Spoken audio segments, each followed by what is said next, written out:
Monster Movie Media presents.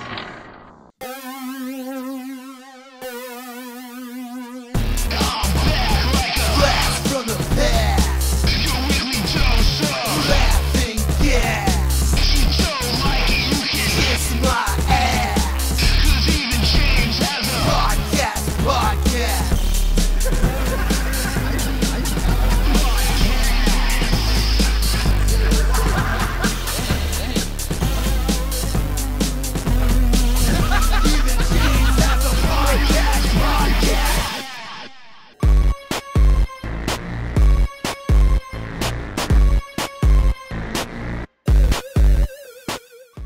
Well.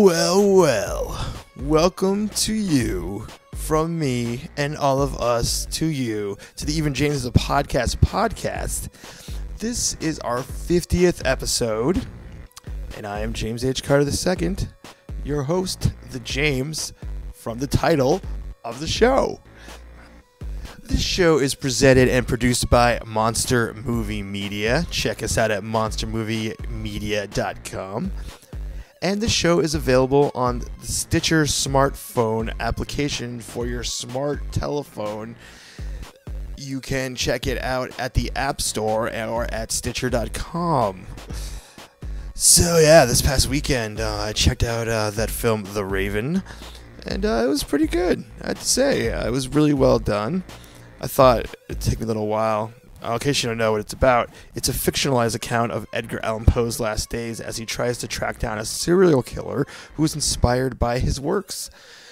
Starring John Cusack. I got into it. It didn't take me too long to stop, to get lost in the character and stop seeing John Cusack, because, it's kind of, it happens every movie he's in, for me at least, I don't know.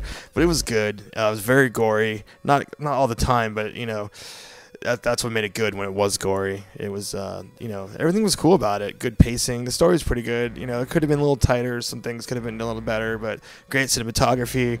I'm going to give it 4 to 5 stars. That's a little spoiler-free mini review for you right there. You didn't even know you were going to get it, and here it is. Or there it was. So this episode, we have a special treat for you. I say that often. You may be like, man, this guy fucking throws around special treats all the time. Well, I think this is actually the definition of a special treat right here. So, this next segment that's coming up, I need to kind of give you a little preface for it, because at the time of the recording, when we recorded, this show, we didn't really know we were going to start talking about a certain video, and then we just end up talking about it for, the entire episode. So I kind of felt it'd be kind of weird for the viewers or listeners to not be familiar with what it is we're talking about. So I'm going to throw that, on first, and then right after that you'll hear us talking. Eventually, we're going to hear us talk all about it. So it wasn't, it's kind of similar to our Vault segment, but it was an unintentional Vault segment, so I have to just set it up a little bit for you.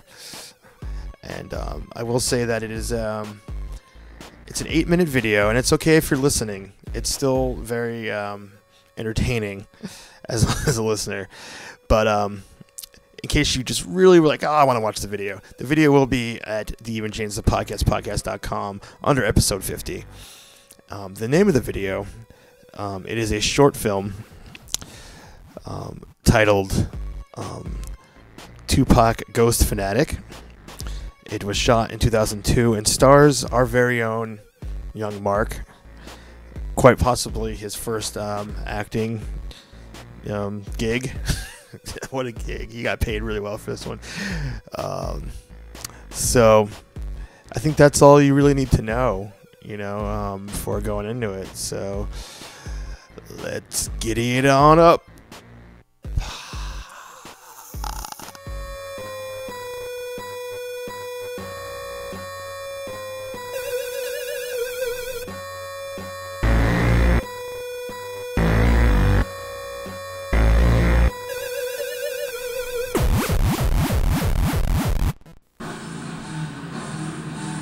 Hey MTV,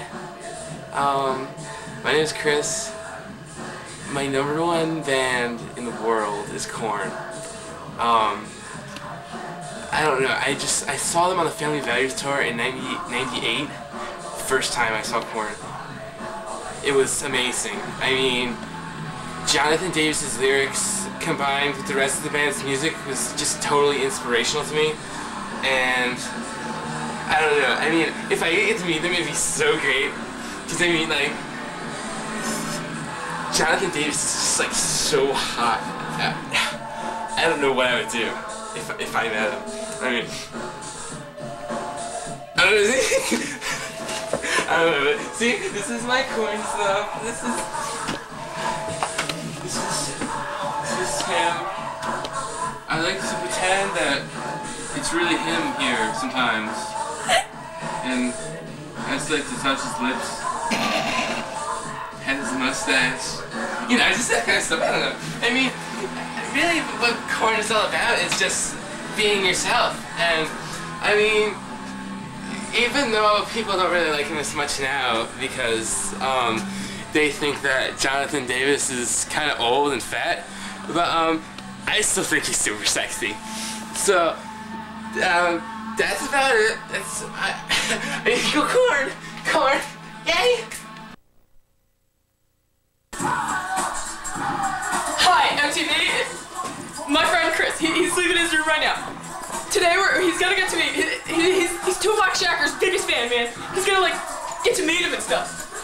Let's go. He's right now. Chris, dude, guess what? You're gonna meet your favorite person, man. What? Who? Yeah, Korn. I'm gonna meet Korn. No, man. It's Tupac Shakur. You know, he's your biggest fan, man. You're his biggest fan. Yeah. Tupac, man, yeah! Tupac! West Side! Tupac! Tupac Shakur! Tupac! Yeah! Tupac! Yeah! Let's go!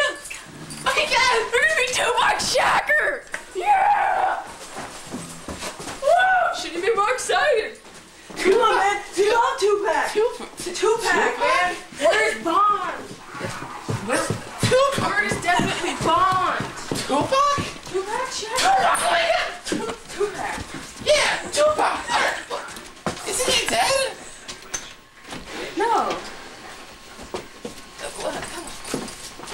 Tupac! Oh my god, Tupac!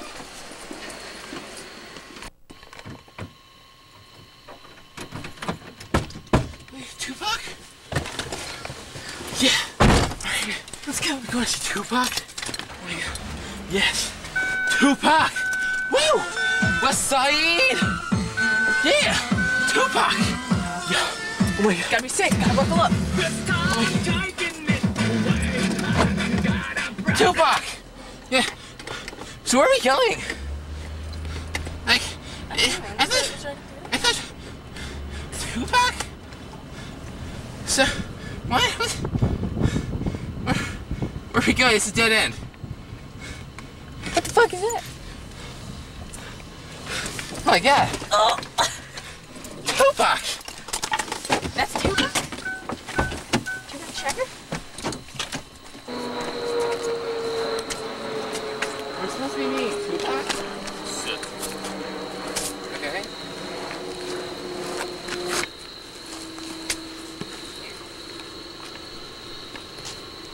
So, meeting Tupac. Okay. What? Okay. Who are you?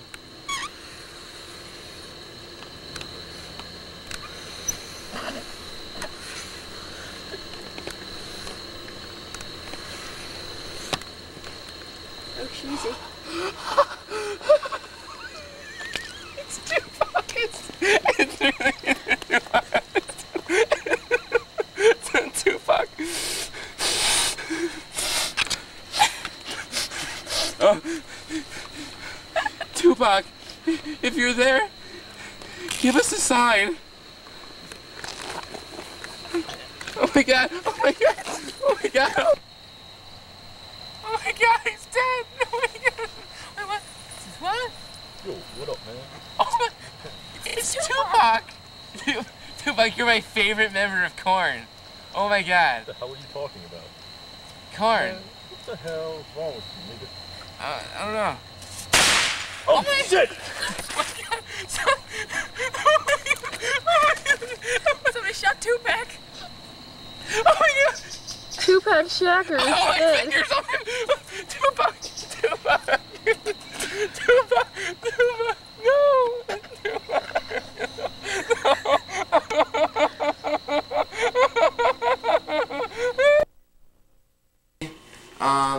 It was a real nice drawing experience for me. Tupac kind of died at the end of that there, but I mean, he was already dead, you know. So that was that. Tupac's been messing with me ever since I did that. I mean, he's been flying around the house, shaking this lamp, you know. I think he's trying to scare me out of my house or something. It's not gonna work, Tupac. It's not gonna. You're gonna have to kill me like Biggie killed you.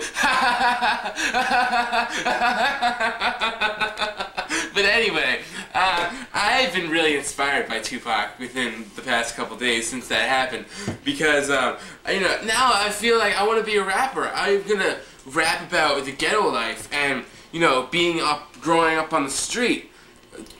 That's not exactly how I grew up, but that's what I'm gonna rap about. You know, stop it now, okay? Stop it! Alright.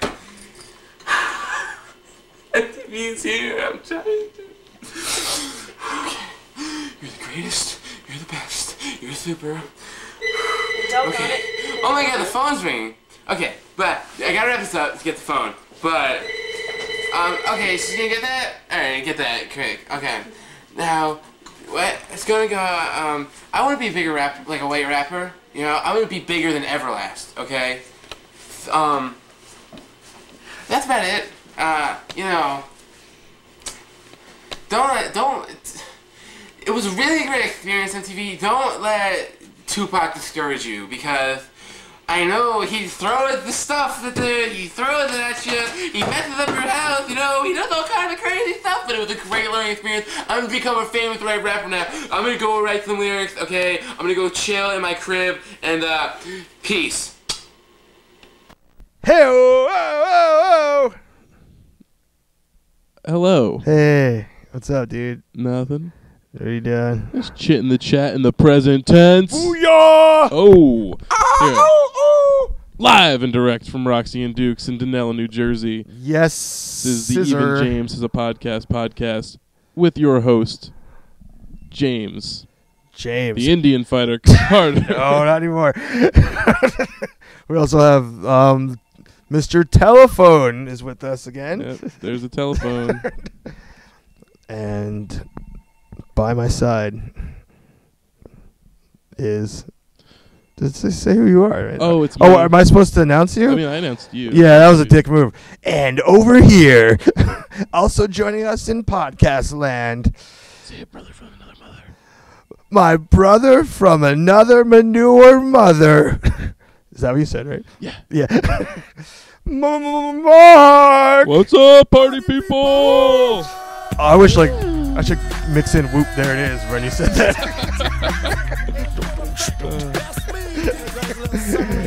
Tag team, back again. The boys. Whoop, there it is. What's up, Coachella? Like Tupac's hologram. Oh yeah, I haven't seen it. I heard about it. Oh man, you should watch that video. It's fucking weird. It's pretty sweet though. I gotta say, Yeah. that's the technology that we have now. Like, it's being wasted. Really? Yeah. On Tupac holograms. I mean, like, it's fucking Star Wars time right now, and Yeah. it's fucking. We're bringing back Tupac to sing, you know, "Life ain't nothing but tricks and hoes," or whatever. I don't know. What to say. I don't know. Rap stuff. Yeah, I mean, well, it's funny you should mention that, because it's really your fault that Tupac's back, because you did bring him back from the dead about 10 years ago. This is true. This is true. For those who don't know. I was like, is this gonna leave it? For those who don't know, which is everybody, except for me and James and a few other choice people, I helped a friend make some sort of video for a class. What class was this I- for? I really don't remember. I didn't even know it was for a school project. It was for school. Yeah, I don't remember. I don't know. It was for my friend's sister. It was her class that we had to do this video for. Okay. And I took the reins on the project, and it was so it was like we were doing. I really want to watch it again. I know we have it, like it's on the tape. Yeah. So like I definitely could go watch it. I have it But, somewhere around here. I forgot about. I forgot about that entirely. Awesome. I gotta play that for someone. Anyway, For someone? Who's he going to play it for? All right, let's tell listeners what it is. My children. Your I'm gonna children. play Yeah, for my children. Yeah, they'll love it. So anyway, so it started out as like back in the this is a while many years ago, this is early 2000s. So like MTV's what was that show? Fanatic, where you could meet your where you could sent your yeah. thing into Hi MTV. I'm the biggest fan of whatever. I want to meet Marilyn Manson. Those were awesome shows. Oh yeah. I mean that's really I guess that's sort of the beginning of the end when like MTV was more about reality shows. Right. But that moment was just like so many shows. They had the one where bands would just show up and play randomly. Yeah. I don't even remember what I those. think it was called Jammed. That's a dumbass name, but the one I didn't remember. But I love shit like that. Yeah. So yeah, it was like Fanatic. That was the theme of. Yeah, but at least it was still about entertainment people, right? Because it wasn't always bands, but it was this would be like I want to meet Moesha. Well, she was a singer. Brandy. So. I guess that doesn't matter. That was a bad example. I want to meet whatever. I mean, I'm sure there was fanatics fanatics of like David Duchovny or like I want to meet Buffy the Vampire Slayer girl. Right. SMG. Yeah. So anyway, so we made this video where it was like my friend's sister. And she was like, she was a big Korn fan in general anyway. Her whole room was covered in pictures of Korn, so we just decided, all right, she's going to make a video that, like, she's going MTV, hi, I want to meet Korn, I'm the biggest fan of Korn. Right. And so... Did this start as, like, a real, like, submission? No, not at all. Okay. But the more I watched it after the fact, like, as the years went by, I realized just how, like, it's such a pure... When you're watching it, it doesn't really hit you, I don't think. But it hit me over years of watching it, which is it doesn't make any sense. Because here's what happens as we go on, is that, so like she's addressing the camera, hi MTV, I'm the biggest Korn fan, I love Korn. Oh, no. You're right, I'm totally No, yeah, you're fucking, yeah. The thing is, okay, her room was covered in Korn pictures, so we made it as if it was my room. Right. And so she comes in and she goes, hi MTV. My friend Chris, played by me, is the biggest Korn fan. So we're going to, introduce him to Korn or whatever. What the fuck is it? I don't know. No. Anyway. No, it was a submission video to try to get for Chris to meet Korn. Oh, yeah, so there's me talking about how much I love Korn. That's what it was. It's me talking about how much I love Korn. Yeah, that's how it starts. That's it how starts with right, you yeah. saying, oh, hi, MTV, I love Korn, blah, blah. And then it cuts to her going, my best friend is like the biggest fan of Tupac or whatever. Yeah. And we're gonna go wake him up, and then he's like, "We're gonna take you to meet your favorite people or whatever." And I'm like, "Oh my God, Korn!" Right, because Chris thinks that he sent in the submission tape, so he thinks he's gonna meet Korn. Yeah, see, this is the thing. It doesn't make any sense.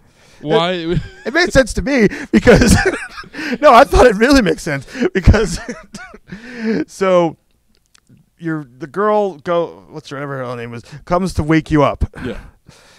And that's the way it was on the show. They would surprise them with their friends and say, "Yay, we're going to meet Cyndi Lauper." I wish. Cyndi Lauper. She-bop.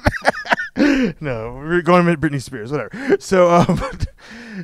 So you're like in a daze. Your first thought is like, "Oh shit, I'm going to meet Korn." But the chicks keeps talking about Tupac. Yeah. And it's obvious that Chris is a little fucking off to begin with, so by your brilliant performance. So that transition from he's excited that he's going to meet Korn to he's slowly beginning to realize that he's going to meet Tupac was very natural as a viewer. I have to rewatch it, but I remember thinking after the fact, this doesn't make any sense. Like it's funny, but in reality, I didn't think it made too much sense. That like it would be like, "Hi, I love corn," and then she's like, "You're going to meet Tupac," and I'm just like, "Yeah, okay, let's go get Tupac."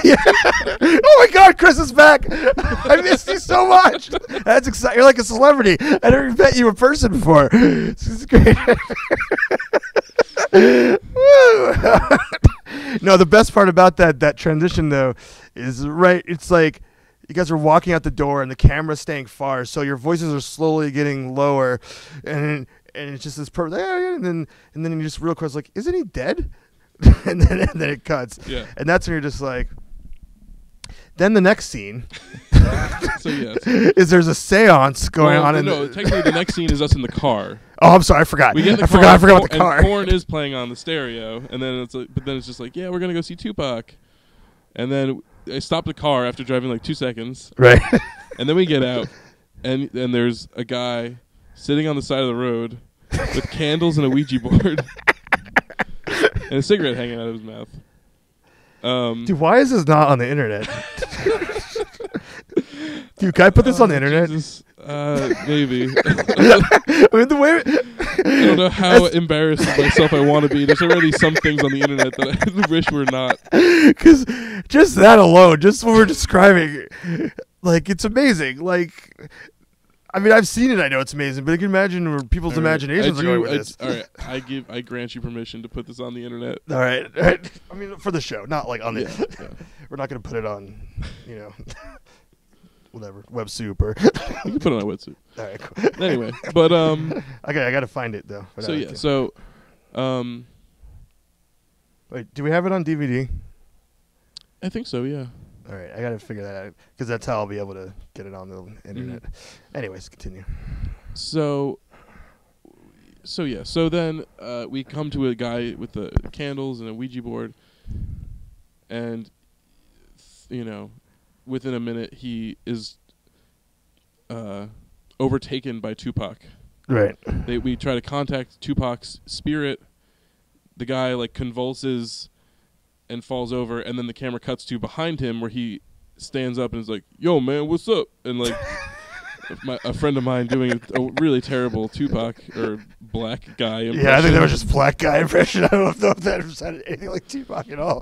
And then it's just like me basically like but there was no script to it, so it was really like the whole thing was on the fly. I'll say this. So like there was really no script to any of it. We had a vague idea of what we were actually going to do before we got there. And we just kind of did it as we went along. Like, we were like, who can we get to be in this? And it was like, our friend Nick. Okay, cool. Here, just pretend. And then, it's like, so it was just a lot of like, what's up, man? And like, Tupac? Like, Yeah. Is it really you? I don't know. It's like, and then we had some firecrackers go off that were supposed to be gunshots. Is that what that was the part where I was confused? Oh, because you see because the girl, so the girl that's with me the whole time, like she lights the fire, or I think it's me that lights the firecrackers. But it's like he says something to me, and like I'm too preoccupied trying to light the firecrackers and not explode myself while I'm in the shot. That it's just like it's like I'm like I don't know, and then I just like throw the firecracker off to the side. And Okay, it's like, boom, boom, and then he died. So Tupac got shot. Okay, I definitely identified those as firecrackers. I didn't think that anyone got shot, but then you say it. Okay, now I remember. Okay, so now I'm still back with it. Okay, so you killed Tupac. You killed the person that Tupac had was who's what's that term when ghosts take over a body? Possession. Possession. Great Danzig song. Really, that was a really dumb thing not to remember. That Tupac was possessing. Mm-hmm. So, I guess you thought you killed Tupac, but you really just killed the dude that was holding the seance, right? Well, I guess, yeah. But, in effect also, I guess killing Tupac for the second time. And then, so let's just move on. So then the next scene is me, like the follow-up interview, which is me sitting at the kitchen table saying, like, it was a really great experience meeting Tupac. It got a little weird there, but, and then it was like, now the ghost of Tupac is haunting me because then, like, stuff gets thrown at me. Right. And then, that's about it. You know, me saying thanks a lot, MTV. Well, I was. Let me give you some thoughts Okay. about just so you know. I mean, Mark presented this. You gave me a copy of something else. I don't remember. I think it was Betty's trash footage or something. Oh yeah. And then you put that at the end. So Mhm. I wasn't watching it with you. I had no really context of what this was, but I immediately identified it as something that I have the type of things that I've done as a teenager. Yeah. Where, and I have just as many stupid, embarrassing videos where you just come up with a concept and you just kind of go with it. Mhm. I have I never took anything to the levels of that one. Anyways, the point I was making is that I could tell that it wasn't scripted because I identified it as one of those type of videos, but it really seems like it's scripted. Like, I could tell also that it wasn't edited. It was just Oh yeah, it was just stop and go. Yeah. But everything was perfect. Like it was like lightning in a bottle. Like you couldn't have even done that over again if you planned it. Like, I mean, I think the whole thing behind it too was like that it was due the next day. oh And wow, So she just had to take this and bring it into her class that's awesome. and play it the next day. So there was some urgency to it. Oh yeah, it's definitely that. It came from a real Robert Rodriguez type filmmaking, ethic, which is just like, what do I have? How can I make this movie happen? And let's just do it. Wow. What is that? What's the title of it officially? I don't know. I don't know. All right, it's up to you. Yeah.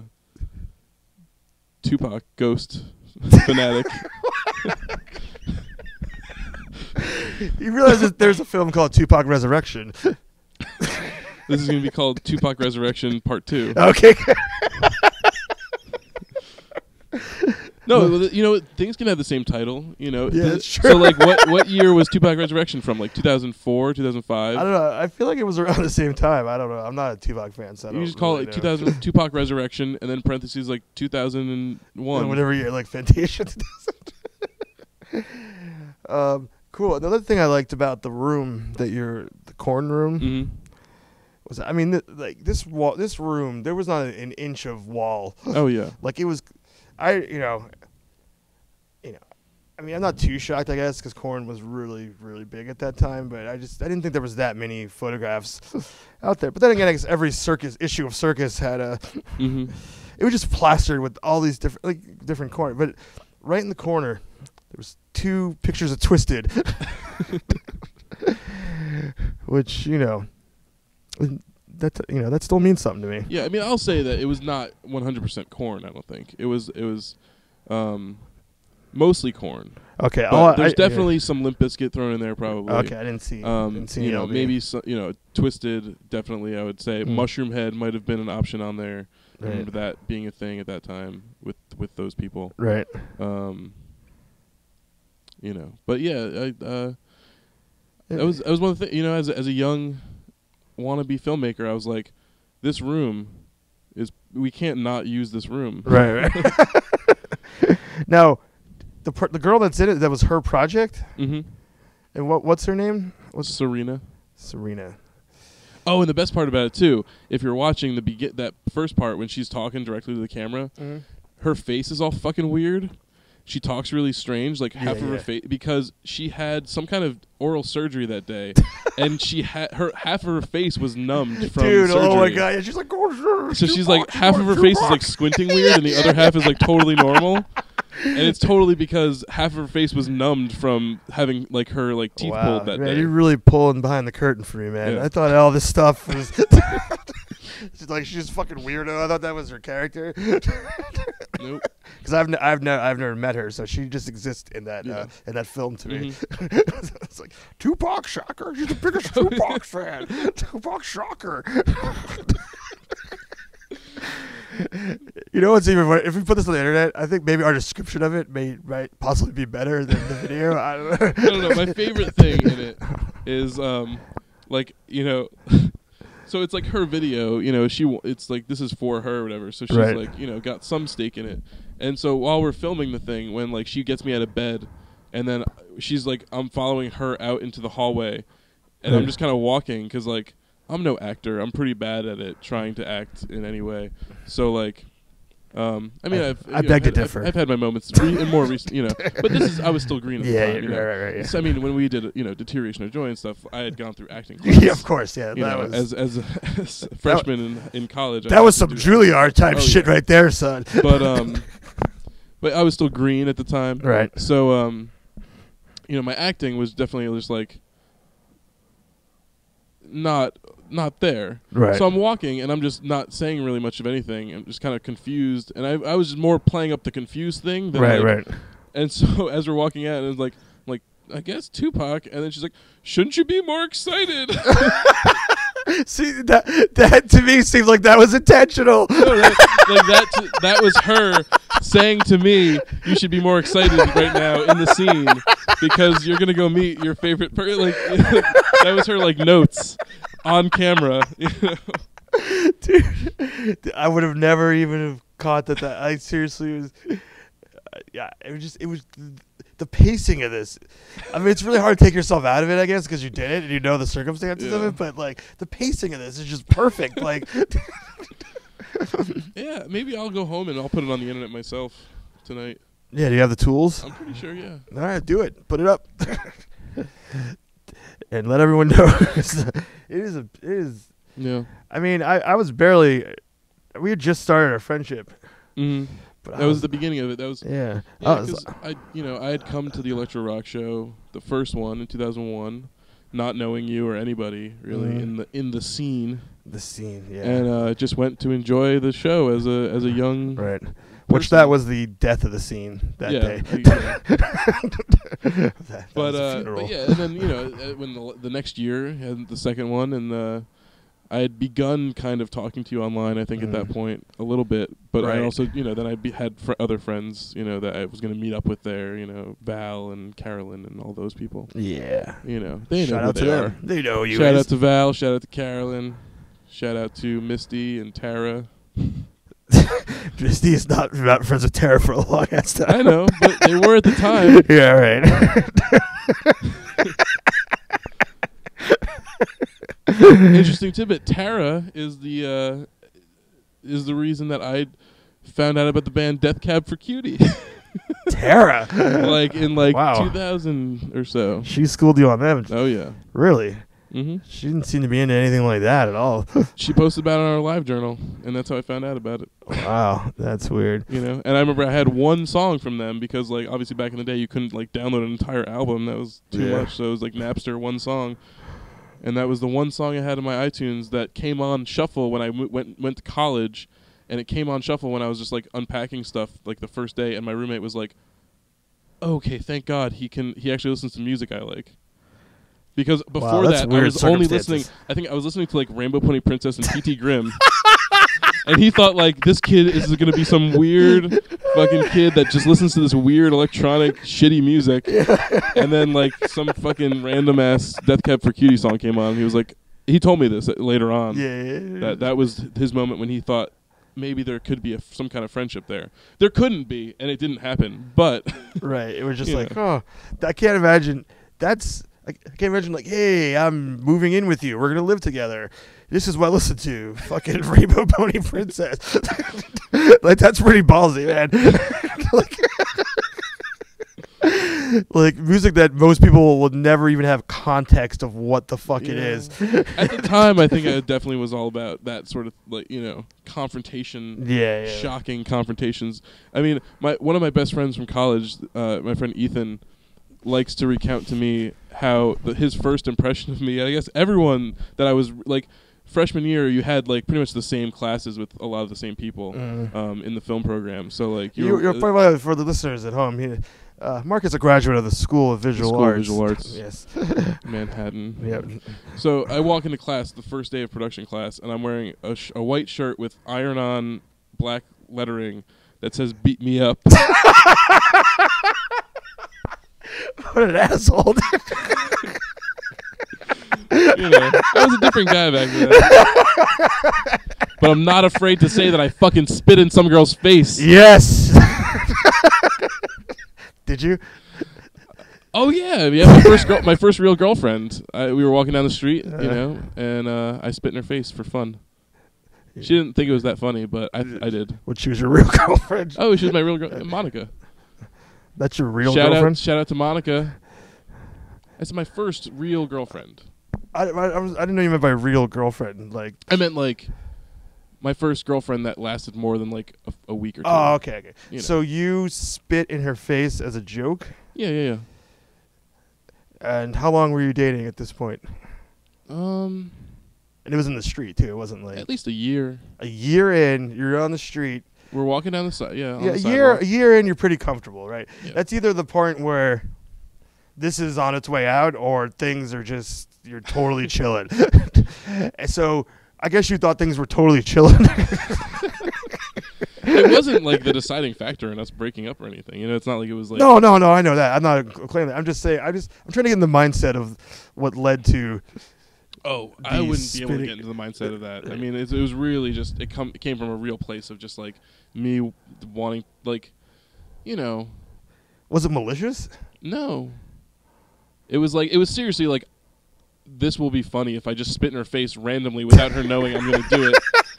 I'm going to do something that just amuses myself, and I know I'm going to get in trouble for it, but it'll be funny to me, and it'll make a good story. Like this, I was, definitely had a thing about like, I'm just going to make a story for myself. I spit in this girl's face one time. I can't say that unless I actually do it. Wow, that's awesome. Yeah, I didn't know that. I'm just, just for me personally, I don't know. I probably wouldn't spit in my girlfriend's face in public. That's the first thing. I'm not saying I'm above doing something like that. Or in public. And secondly, that I feel like that's setting a precedent, especially with my current partner, that she'll just, she'll take it to a whole other level like immediately. Yeah. I don't know if Monica, if you thought she would or not, or no, I knew she'd just get mad, and then it would blow over. That's kind of how things happen for a while, until they stop blowing over. Right. It's a beautiful synopsis of most relationships. So all right, so I mean that's cool though. I mean the whole point of even bringing this up is kind of like, we've done things that in the past that, and I certainly have a laundry list of things I've done in the past that I'm probably not even going to bring up on right now. Like, in fact, I'm not.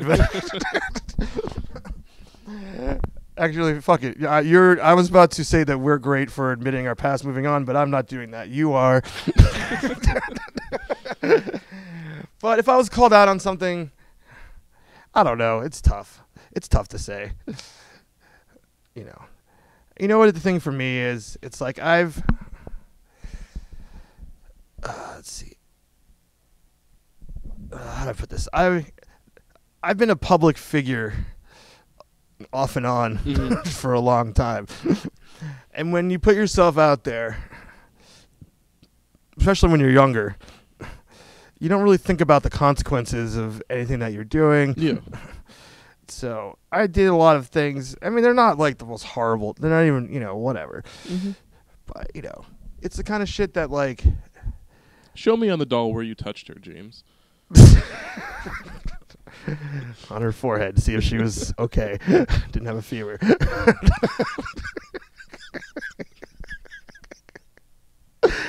I don't know, man.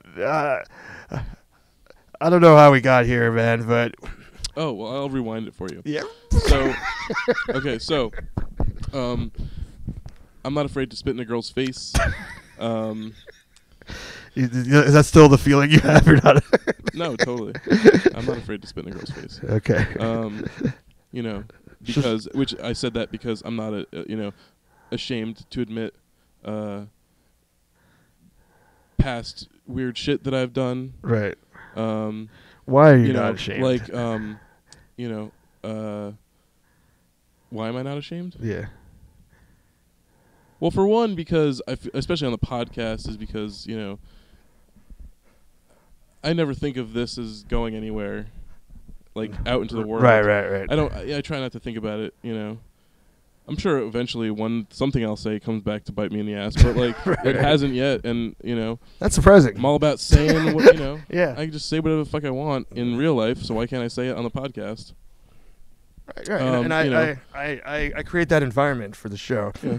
Also, I feel like I've grown since then, and I don't know. You can't charge the man twice for the same crime. You can, but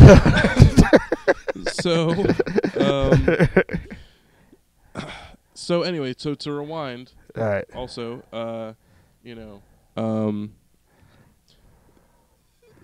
I was, college,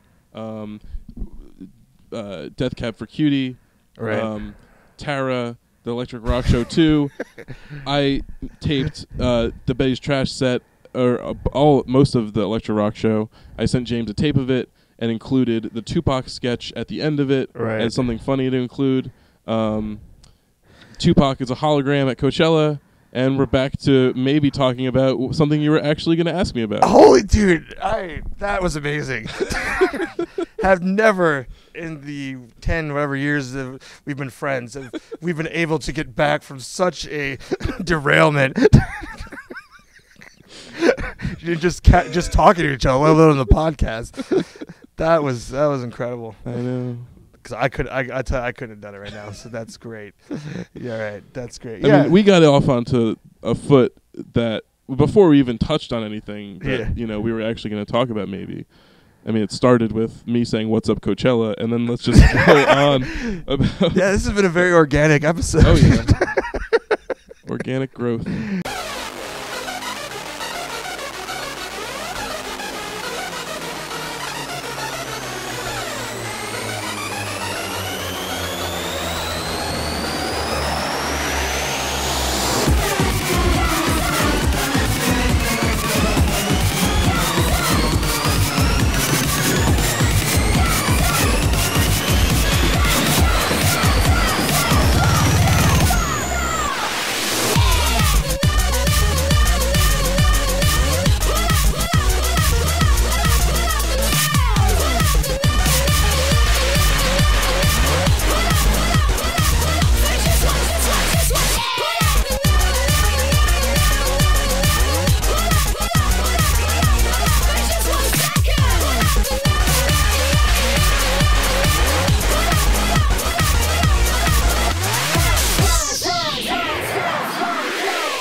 We're on a mission from God. Even James has a podcast. Check this out. Where God wants you to say how you really feel about your boss. And I want to look him straight in the eye, and I want to tell him what a cheap, lying, no-good, rotten, four-flushing, low-life, snake-licking, dirt-eating, inbred, overstuffed, ignorant, blood-sucking, dog-kissing, brainless, dickless, hopeless sack of monkey shit he is! Hallelujah! Now don't that feel better?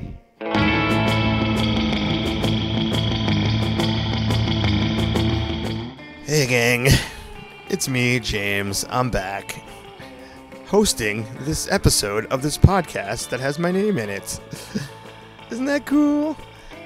So, hopefully you enjoyed this episode and that amazing video with that amazing performance from an even younger Mark, a 2002 Mark. You heard all about it, and he just had like a great time with it. You know, I did. Right there, you just heard a song by the band You Love Her 'Cause She's Dead. The song was titled Pull Out the Nails, and I've been playing them throughout the past few months on the show. They are one of my favorite bands. Their self-titled album, released in 2011, was my favorite album of 2011. It is fucking incredible. I mean, you heard one track there, an amazing electronic band, and I'm going on about this because hot off the press,